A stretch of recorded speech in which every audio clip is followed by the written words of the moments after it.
Have you ever found yourself staring at the clock, wondering if the best years of your working life are behind you? Or maybe you've sat quietly, sipping your morning coffee, thinking, there's got to be more than this. If that sounds like you, trust me, you're not alone. I was 55 when that exact thought hit me like a freight train. After 3 decades in a stable job, one that paid the bills and gave me a routine, I started to feel stuck. It wasn't burnout, and it wasn't boredom. It was something deeper, like a quiet nudge from inside saying, it's time for something new.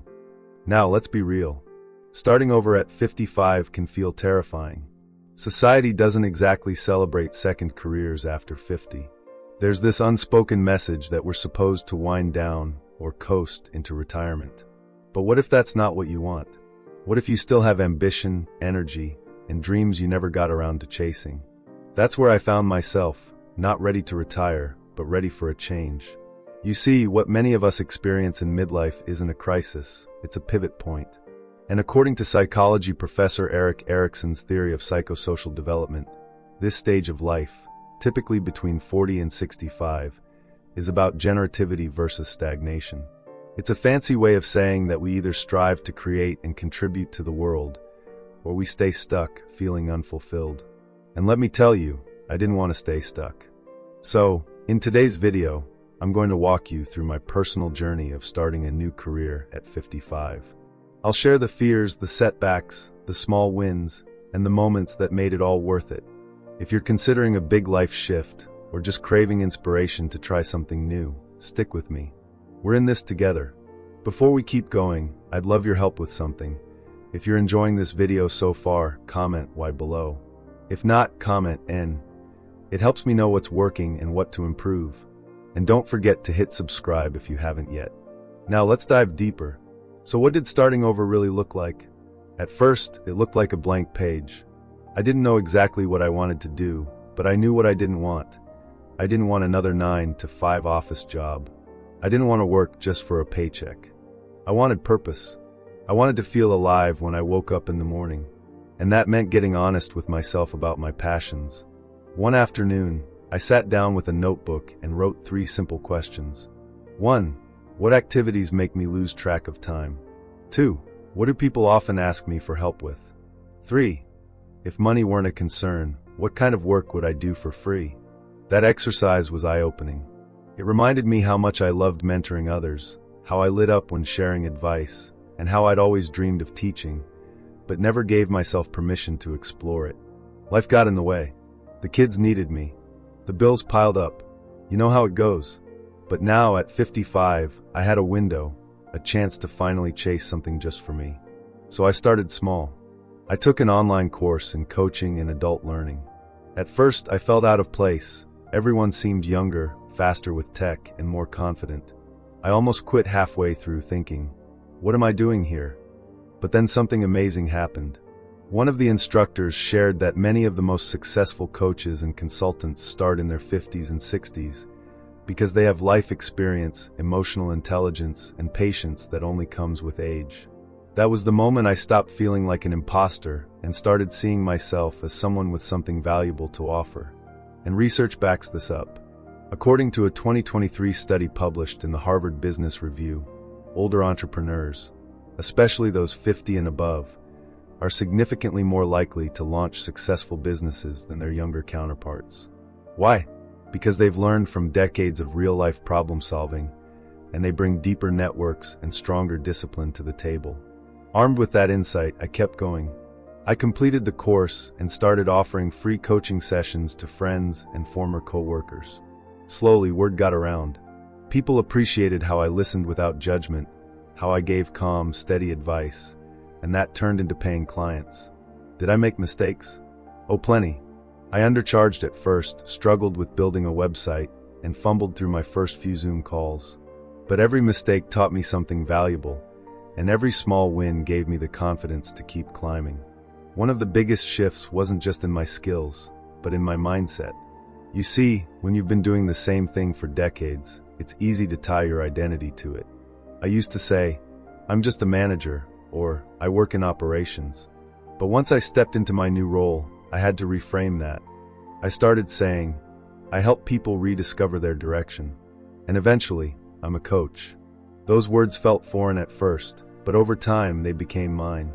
And that's the first powerful insight I want to leave you with today. You're allowed to rewrite your story at any age. The past isn't a prison, it's a foundation.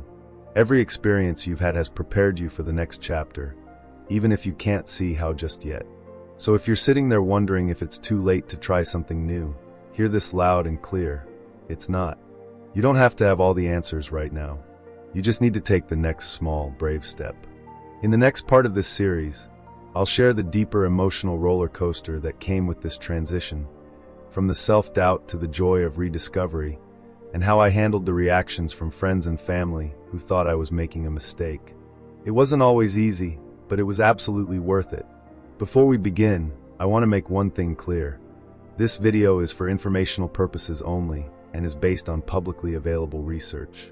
Everyone's health is different, so always consult your doctor or a qualified healthcare provider before making any changes to your lifestyle, diet, or exercise routine.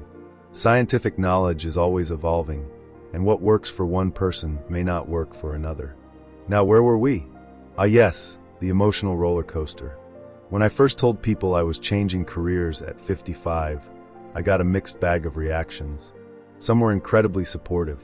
They said things like, "That's so inspiring," or "I wish I had your courage." But others, well, they looked at me like I had just announced I was running off to join the circus. I remember one close friend, someone I've known since college, saying, "Are you sure this isn't a midlife crisis?" And you know what? That question stung. Not because I doubted myself, but because it reflected the kind of mindset we've all been taught. This idea that change after a certain age is reckless instead of brave. It took some inner work to quiet those outside voices and stay focused on what felt true for me. And that brings me to the heart of what I want to share in this part of the journey. The emotional and psychological shift that happens when you break away from an identity you've carried for decades. It's not just about learning new skills. It's about unlearning the idea that your best contributions are behind you. There's actually a term in neuroscience called neuroplasticity. It refers to the brain's ability to change and adapt throughout life. For a long time, scientists thought this process slowed dramatically after your 20s or 30s. But now we know that's not true. Research from the University of California, Irvine, has shown that adults in their 50s, 60s, and beyond can still grow new neural pathways when they engage in novel, challenging activities. Translation? You're never too old to learn something new. Your brain is wired for growth at any age.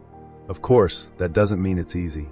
I had days when I sat at my desk feeling completely overwhelmed. Technology was one of my biggest hurdles. I wasn't used to social media, online scheduling, or editing videos, things that younger professionals seem to do effortlessly. I remember spending an entire afternoon trying to upload a simple video for my website. Just one button. For hours. I nearly cried out of frustration. But every time I hit a wall, I reminded myself, this is just the uncomfortable part of growing. And that's something I'd encourage you to remember too. Discomfort doesn't mean you're failing. It means you're evolving. One of the most powerful tools that helped me through this transition was journaling. Each morning, before I dove into work, I'd spend 10 minutes writing down what I was feeling. Fears, hopes, little victories. There's actual research to back this up. A study published in the Journal of Research and Personality found that expressive writing significantly reduces anxiety and helps people stay emotionally resilient during major life changes. The more I wrote, the clearer my path became. I stopped second-guessing myself so much. I stopped comparing my progress to others, and I started focusing on my own growth, one step at a time. Another unexpected challenge? Redefining what success looked like. In my old job, success meant quarterly reports, promotions, and hitting deadlines. In my new career, it became something much more personal, helping one person get through a hard time, watching someone light up with clarity after a session, or simply ending the day feeling fulfilled instead of drained. I had to stop chasing external validation and start listening to internal alignment. That shift didn't happen overnight. But once it did, it changed everything. Of course, not everyone will understand your journey. And that's okay. You don't need everyone's approval to take the next step. You just need your own permission to grow. There's a quote I love from Carl Jung. We cannot live the afternoon of life according to the program of life's morning. And that resonated so deeply with me. What worked in my 30s and 40s, climbing the corporate ladder, proving myself to others, just didn't light me up anymore. I wasn't failing. I was evolving. Now let's talk about support. Because while inner work is key, outside encouragement makes a big difference too. I found a community of late bloomers online. People in their 50s, 60s, even 70s, starting new ventures, switching fields, learning new skills. And it was so reassuring to know I wasn't alone. There are Facebook groups, meetup communities, even LinkedIn spaces dedicated to second act professionals. If you're thinking about a career change, I highly recommend finding a group of like-minded folks. There's nothing like sharing your journey with people who get it. And then there's your inner circle, family, close friends, your partner.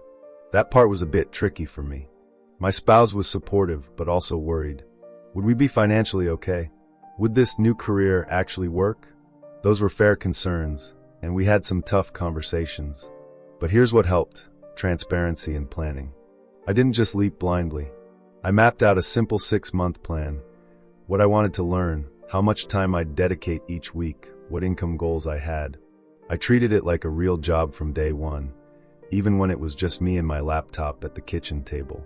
That helped reassure my loved ones, and just as importantly, it helped me stay focused and confident. By the end of those first 6 months, I'd gained a handful of steady clients, built a modest website, and created a new routine that felt like mine.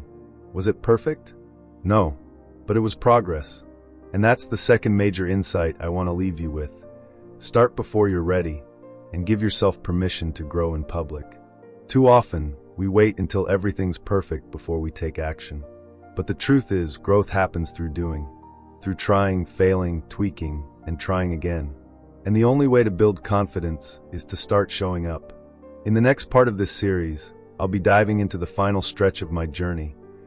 How I dealt with self-doubt, kept momentum during setbacks, and the surprising ways my mindset about aging completely shifted in the process. We're just getting to the good part. So let's pick up right where we left off. Momentum. That's a funny thing, isn't it? When it's flowing, everything feels possible.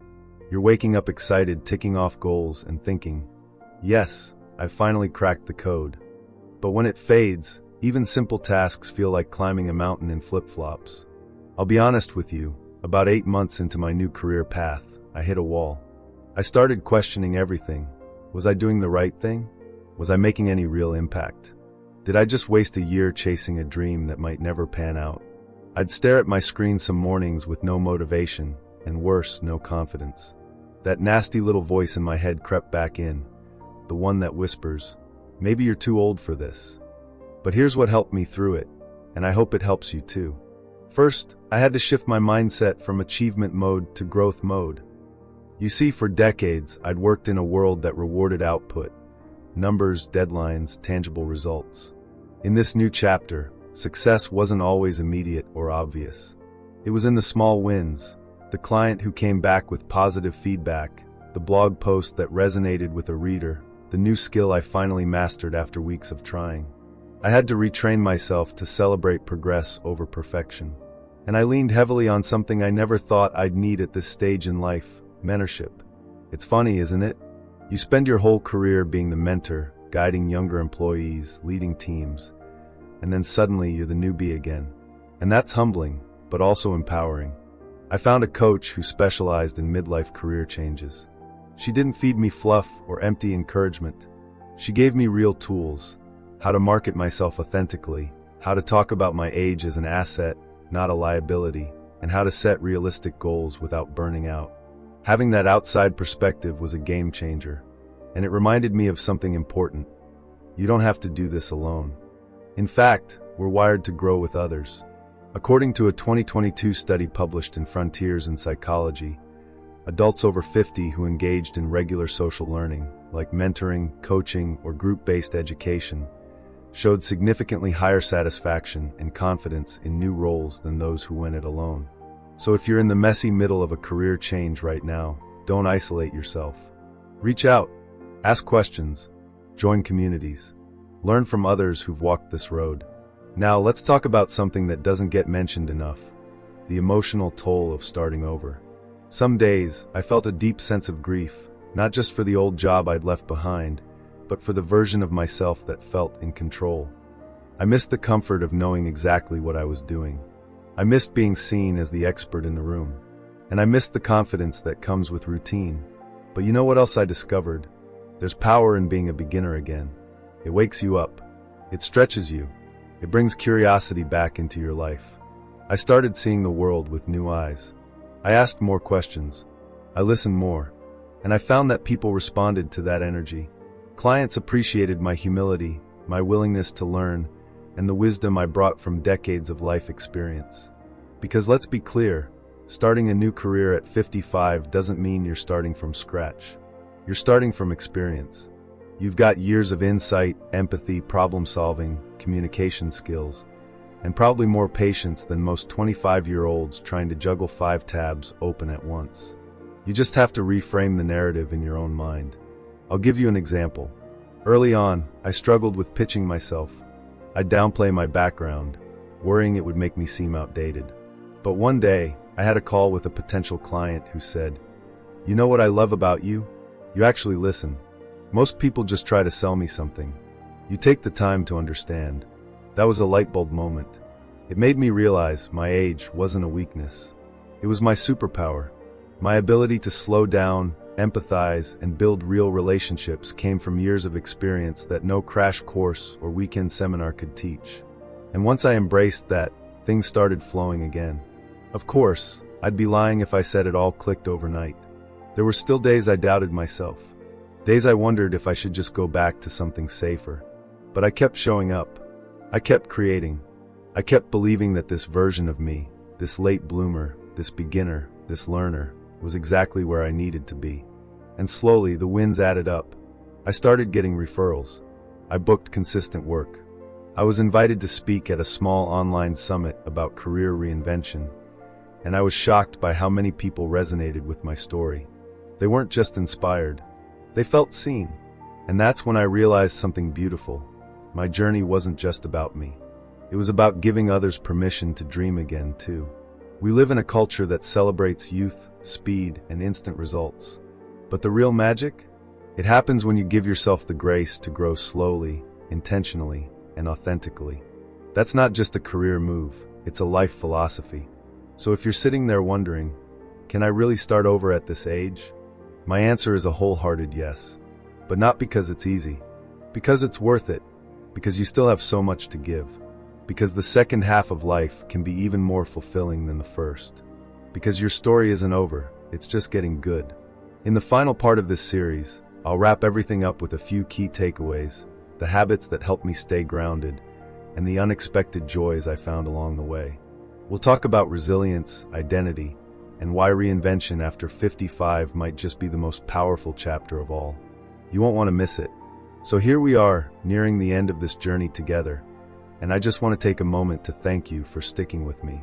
Whether you're actively planning your next move or just starting to entertain the idea of something new, I hope this story has stirred something hopeful inside you. Looking back now, I can honestly say, starting a new career at 55 didn't just change what I do, it changed how I see myself.